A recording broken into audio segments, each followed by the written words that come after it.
States of America and to the republic for which it stands, one nation, under God, indivisible, with liberty and justice for all. Claudia? Here. Tracy Ellen? Here. Joe? Here. Alan? Here. Doug? Here. Stephanie? Here. John? Here. Barbara? Al? Here. Ryan? Louis? Jacqueline? Here.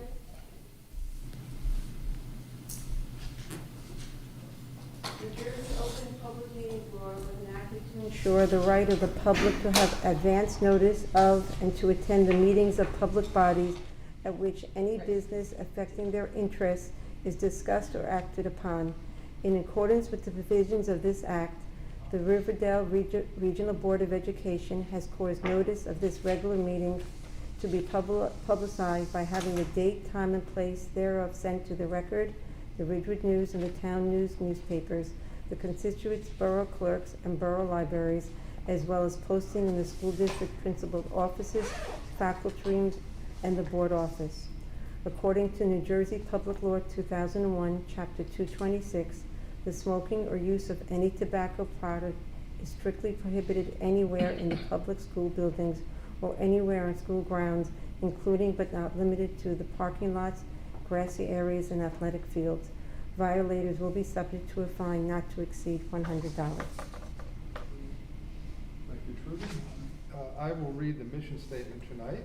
The mission of the Riverdale Regional School District is to provide a safe, student-centered environment in which each student is valued and respected, to challenge each student to reach their potential, to nurture every student's intellectual, social, physical, and emotional growth, to promote a healthy work ethic, a passion for learning, and a respect for oneself and others, to develop responsible citizens for our diverse community and an ever-changing world, to continue to involve our community in an active partnership, to provide all students the opportunity to achieve and exceed the New Jersey Student Learning Standards and the New Jersey Core Curriculum Content Standards. We go into public comments on agenda items only. Since I don't see anybody sitting out here, I'm assuming we do not have any comments. We'll go right into the student member report. So, Jacqueline, why don't you lead us off?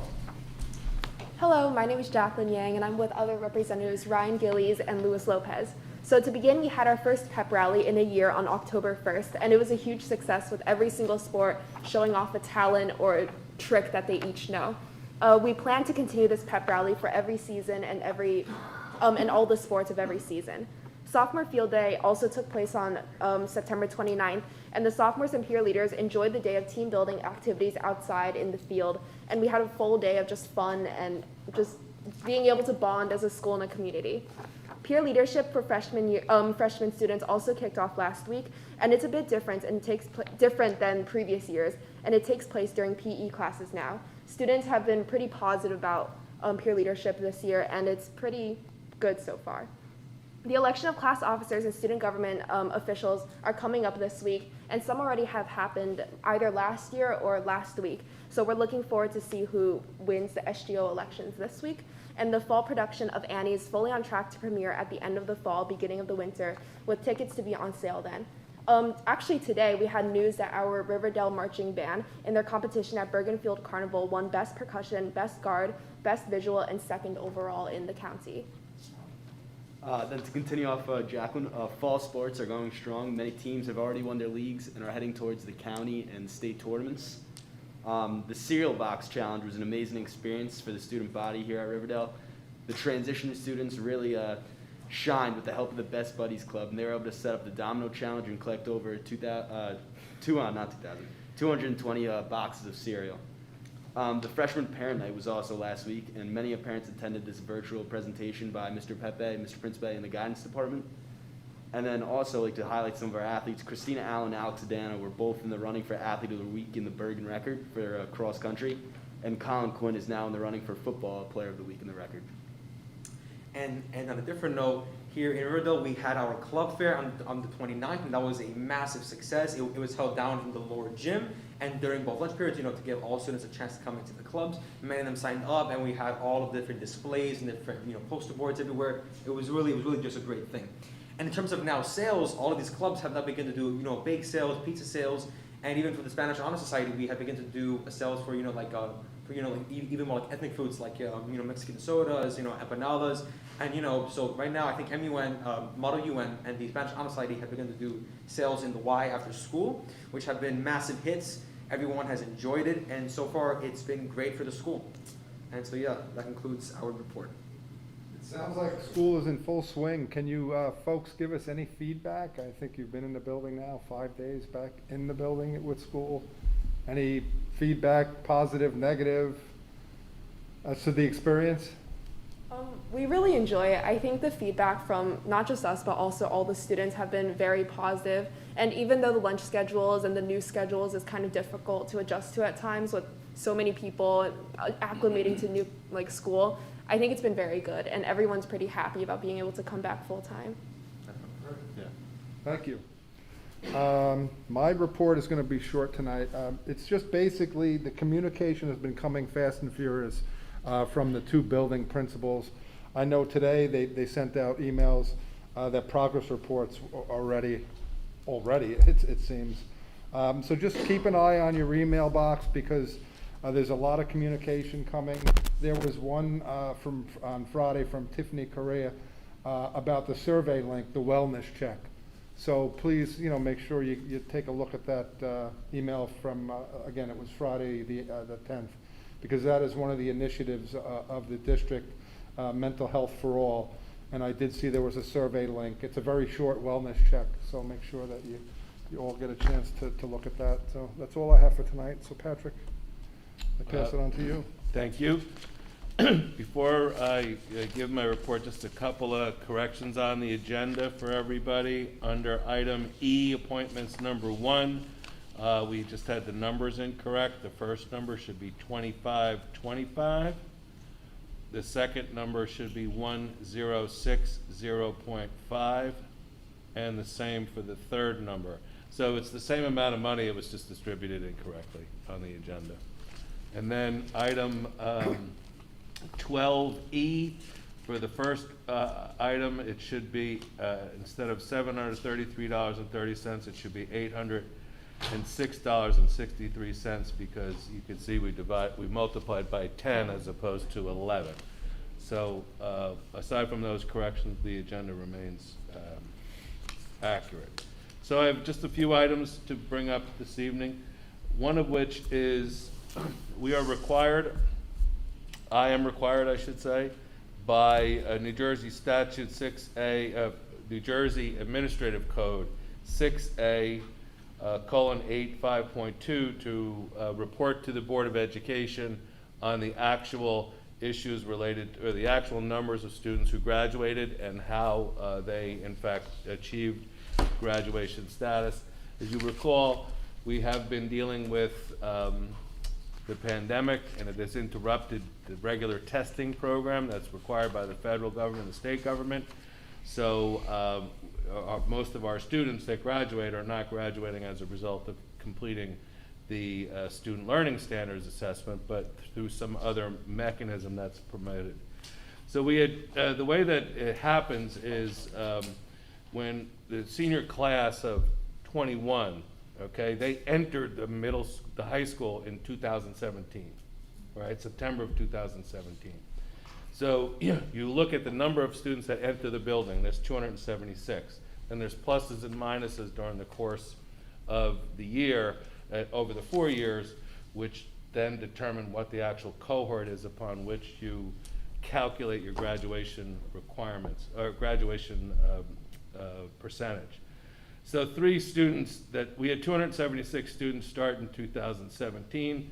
3 students transferred out during their 4 years, so they don't count. 3 students continued into the 18 to 21-year-old program.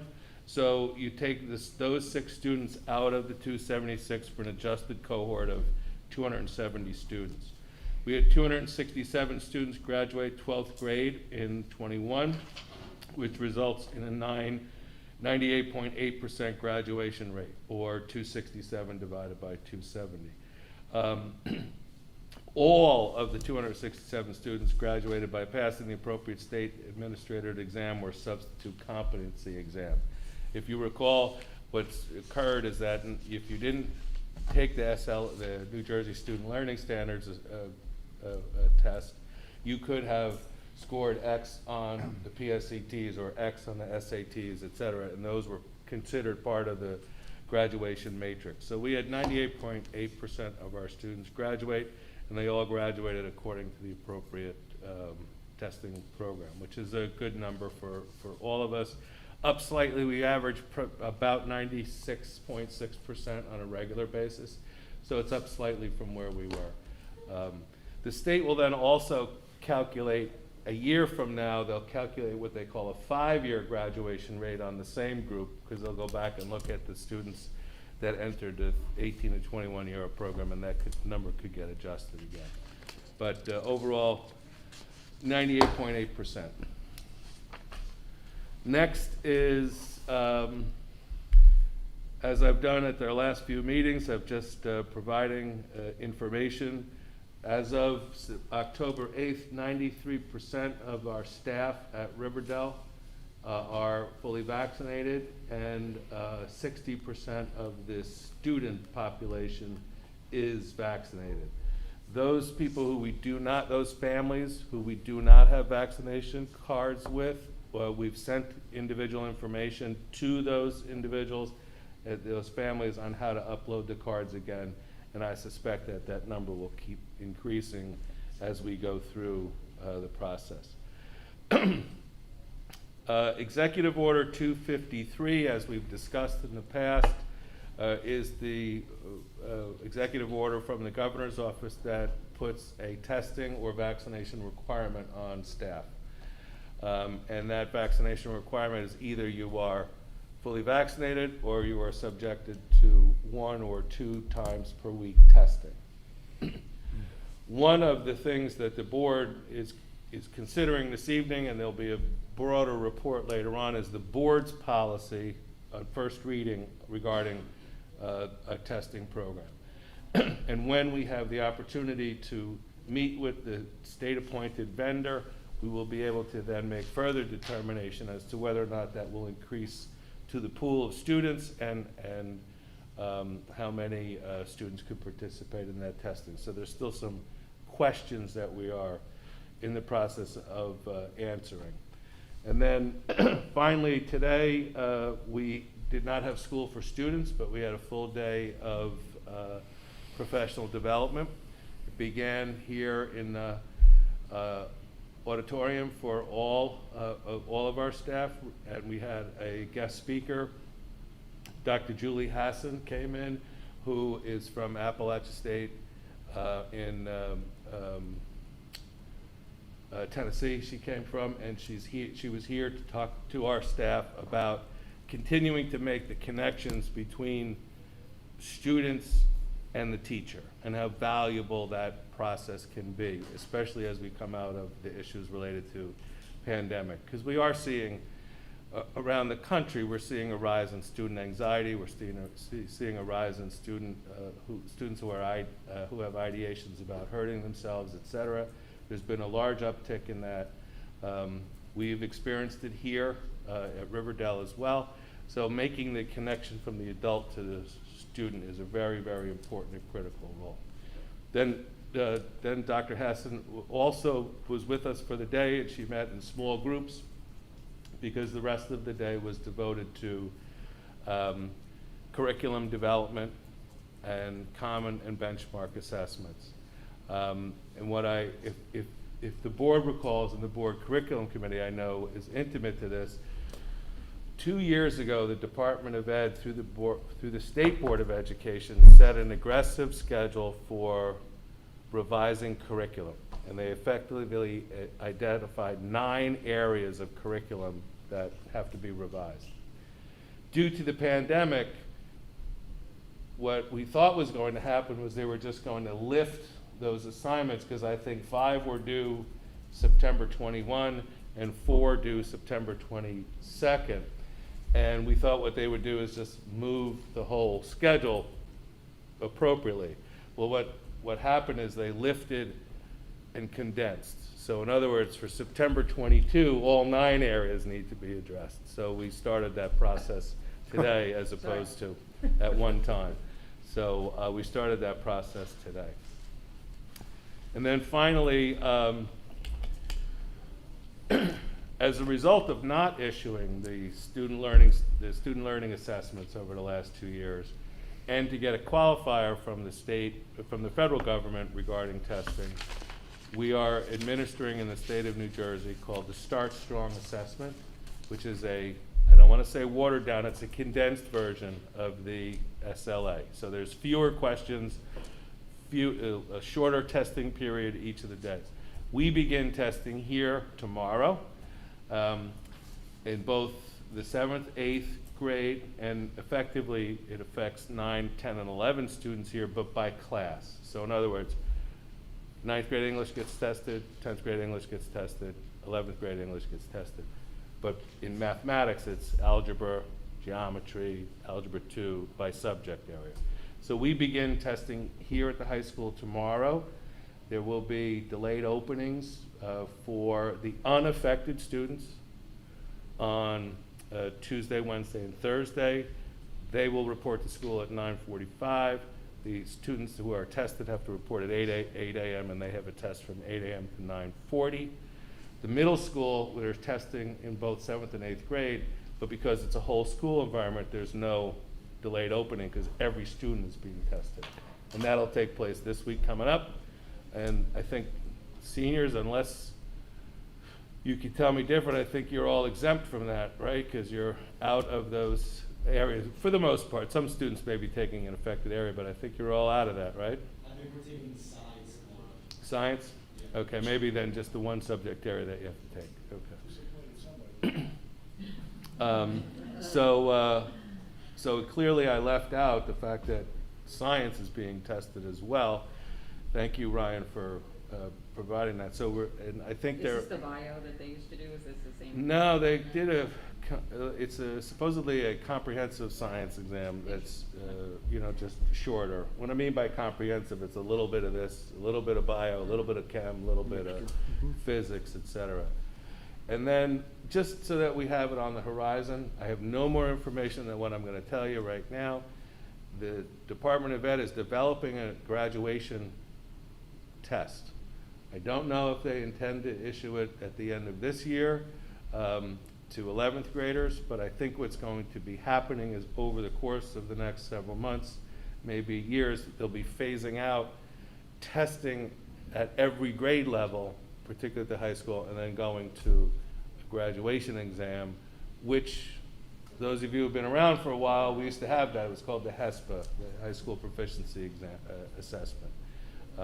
So that's coming down the pike. Nothing that you need to be concerned about, except for Ryan, but that's okay.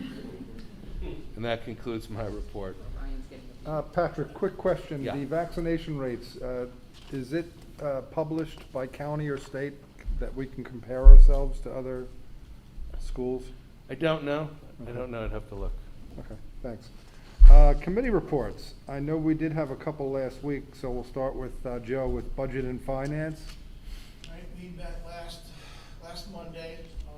That's kind of a generic report because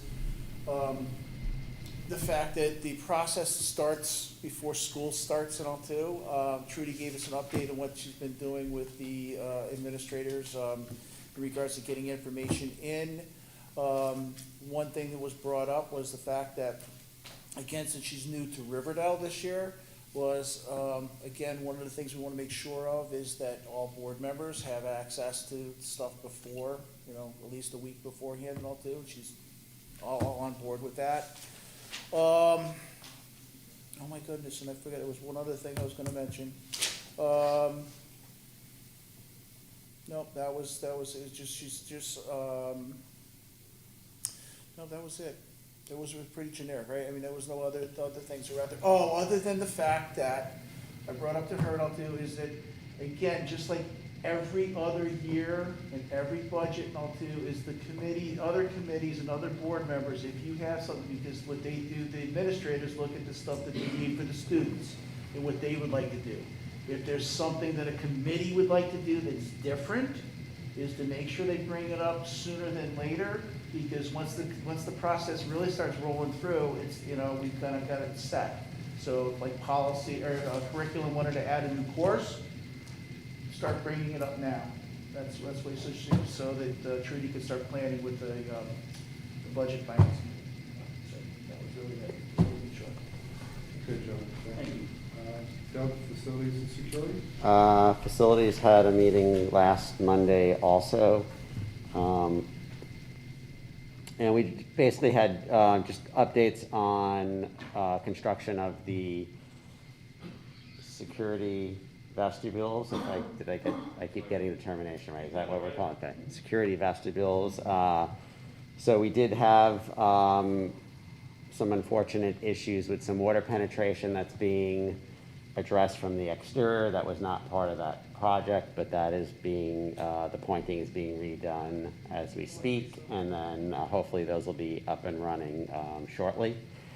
And then just a general conversation about our current referendum money, or I should say bonds that are being paid off, and what we're going to possibly, talking about as far as if we're going to do a new referendum in the future, and maybe what are some items that we want to discuss might go into that. So we've asked Trudy to kind of put a list of needs together from an infrastructure standpoint, and then also take a look at the upcoming census for students coming from the providing districts to see kind of if there's, if we have any space struggles in the coming future based on I think River Edge in particular, coming up has some large classes, so we just want to make sure that we're set for that in the coming years.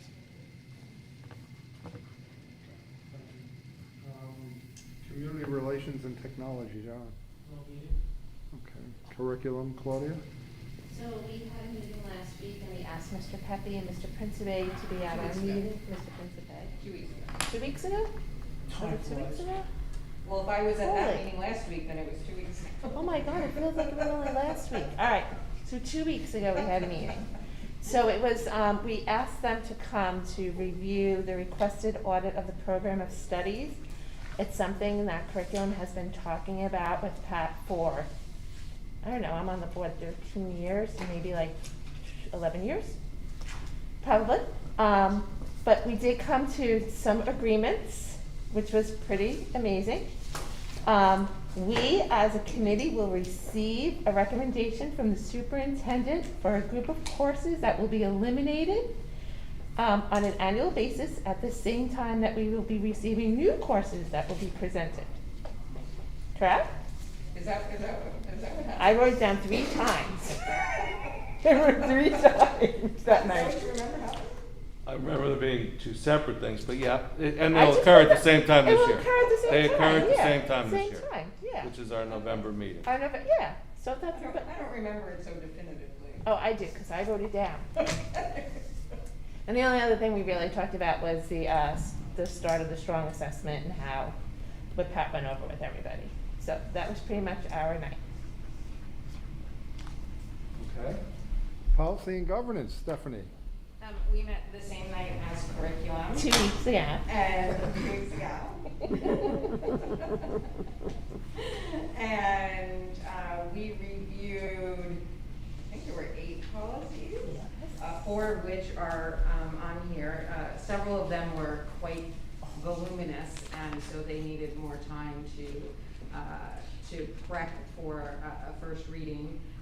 And so the first reading of those will likely be at the next, Pat's shaking his head, will likely, potentially be at the next meeting, but you'll see this evening for a first reading, there's just a tweak to the policy about curriculum adoption. There's also an expanded explanation of the security cameras and context of what that footage might be used for. There's face coverings and then vaccination and testing. You'll see in there that the vaccination and testing still is somewhat vague as to what will be required for those who are either unable or desire not to be vaccinated. What will require, it mainly pertains to staff, but what will be required for them as far as testing, the committee's preference is twice a week. However, Pat has arranged through the Department of Health, the State Department of Health, services that they have offered. And so until that all fleshes out, we won't know if we can definitively do twice. It is a minimum of once. And we also, among that, it might be some possibilities of expansion to the student body under certain circumstances. But again, that's not written into these policies, and we won't know that until after the meeting with the testing service as to whether we could expand beyond that. The state, the governor, that's a possibility. So it's not something that we'd be, sort of bucking the system, but it's not prescriptive, it's not mandated, and we'll just have to see where that all fleshes out. So among this first reading, if there's any additions, corrections, any of those kinds of things, please either shout them out. If it was too much for you to read through tonight and have it in the next couple of days, send it to Pat, and he will just let the committee know what feedback people gave, just to ensure it doesn't change the intention of the policy. Two things. One, just for the public, so first reading, second reading. Yeah. First reading is among the board, and the board comments and looks at any potential changes, or if it's a new policy, the new policy. And then at the subsequent meeting, there'll be a second reading in which the public has the opportunity to comment on that.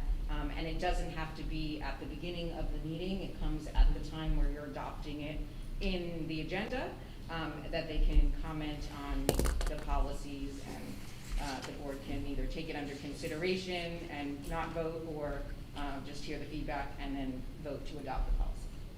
And then Patrick, this was, I mentioned it to Stephanie, is in curriculum adoption 6140, where it says A, B, and C. I'd like to add the words above, because there's A, B, and C below as well, just to be clear. Because when I first looked at it too, I was like, what A, B, and C, what do you need? The one above or down below? Just the. Yeah, it talks about the courses. Indeed, United. Yeah, yeah, just the one, the bolded section, and I meant to ask about that before, but I just didn't get a chance before the meeting. So my apologies. And then just if I may, one of the things that we considered at this meeting was a regulation for transportation, which will appear because regulations only get approved once. And then the big, broad document that we looked at regarding Title IX, which is a policy, a regulation, and an exhibit, is at the Attorney's Office for review. So that'll dictate when it shows up. Thank you. You're most welcome. Okay, let's move into the consent agenda. May I have a motion, please? I'll second. Thank you, Claudia and Stephanie. Any questions or issues on the consent agenda? Anybody? So Dennis's meeting is in person, huh? That's great. Right now, yeah. I mean, a lot of these are being planned for, but we'll see what happens. Oh, right, it's December, is it December? Yeah. Yeah. Yep. Okay. The snow protection. Any other questions? Okay, Trudy, when you're ready, please. Claudia? Yes. Alan? Yes. John? Yes. Tracy Allen? Yes. Doug? Yes. Barbara? Joe? Yes. Stephanie? Yes. Alan? Yes. Okay, the first vote brings us to the policies. Under 11 miscellaneous, B, it is recommended by the superintendent that the board approve the first reading of the following policies: 3000 series 3517, security cameras; 5000 series 5141-10, face coverings; 5141-11, vaccination and testing. 6000 series, 6140, curriculum adoption. May I have a motion? I'll make the motion. I'll second. Okay, Doug. And Trudy, when you're ready. Claudia? Yes. Alan? Yes. John? Yes. Tracy Ellen? Yes. Doug? Yes. Joe? Yes. Stephanie? Yes. Al? Yes. Our second vote outside consent is number 12, finance and district operation. H, whereas the Riverdale Regional Board of Education desires to register and participate in Omnia Partners, a cooperative purchasing organization for public sector procurement, to use various contracts to acquire products, equipment, or other services. And whereas the board is in full support of participating in the Omnia purchasing program, be it further resolved that the board hereby approves participating in the Omnia purchasing program. Be it further resolved that the board president and the board secretary are hereby authorized and directed to execute any and all documents necessary to effectuate said agreement. May I have a motion, please? So moved. Alan? I'll second that. Joe? Anybody have any questions on this? Trudy, when you're ready? Claudia? Yes. Alan? Yes. John? Yes. Tracy Ellen? Yes. Doug? Yes. Joe? Yes. Stephanie? Yeah. Al? Yes. Okay, old business, new business? Please, Stephanie. So on the 25th, there was a wellness fair, and speaking in relation to Ms. Correa's email that went out. And both Alan and I were there, and I thought it was very well attended by the community, and I thought there were a lot of great resources, and it was a beautiful day, and they had a lot of activities out for the students, and a great system to enter a raffle. You could go around to find out different things. So I don't know if any of the students were able to be there at the wellness fair. I thought I saw you, but with the mask on and the mask off, sometimes it's really hard to tell. But there were a lot of students, there was a lot of staff, not only working the event, but a lot of staff that came by, which was always wonderful to see. And Al and his wife brought their service animals, which were very popular. So that was really great. And sort of in relation to that and the wellness plan and all of that, Pat, you and I have had this conversation before, but now that the world is so virtual, it would be great if we could maybe get some videos, some conversations of some of our students who left high school and then ultimately went on a non-traditional path. So maybe started college and ended up leaving college and doing something else, or took a gap year and then finished their degree, or they went to a community college and then went to a four-year college, something that our students don't get a lot of first-hand knowledge about from other fellow Riverdale people, but there's a lot in our community that choose non-traditional paths into their careers, and it would just be I think from the wellness perspective, like understanding that it's okay to choose something other than what most choose. Thank you. That's a great idea. Anybody else have anything? Old business, new business? Board discussion? We could roll this all into one. Okay. Any public comments on anything pertaining to Riverdale Regional School District? Okay. May I have a motion to adjourn? Claudia, somebody want to second that? I'll second. Alan, all in favor? Aye. Okay.